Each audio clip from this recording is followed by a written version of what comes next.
This is Already Gone, a Laura Frost suspense thriller, Book 1, by Blake Pierce, narrated by Katie Silverthorne. Chapter 1. Laura tensed her fingers around the grip of her gun, trying to make sure it wasn't going to slip out of her sweaty hands.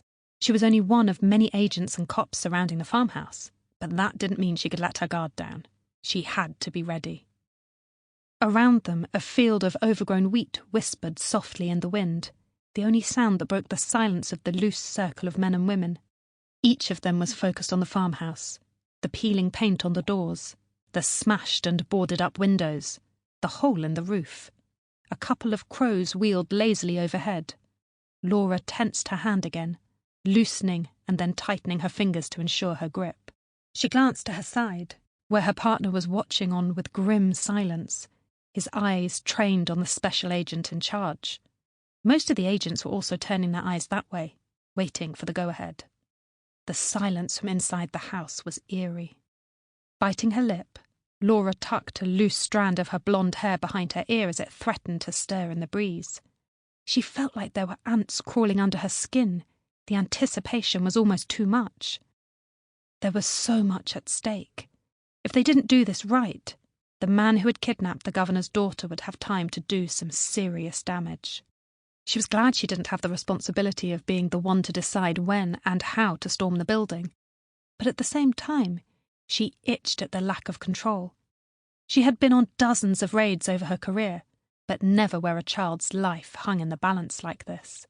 "The longer we wait, the more risk he sees us," Nate hissed under his breath, only audible to her. Laura nodded almost imperceptibly. The kidnapper was almost certainly armed. How long were they going to give him before they went in? Nate shifted restlessly beside her, and she glanced up at him instinctively. Nathaniel Lavoie, her partner of several years at the FBI, was not good at operations that required secrecy. His 6'2" frame stood out in the average crowd, towering over her. She stood level with his shoulders, which were currently tense and corded, his muscles all flexed in readiness. A bead of sweat stood out here and there on his black skin, but he was all focus, his sharp brown eyes fixed on the house. That put her at ease, knowing he was just as alert as she was. Laura took a deep breath to try to steady herself, concentrating on watching for a hand signal.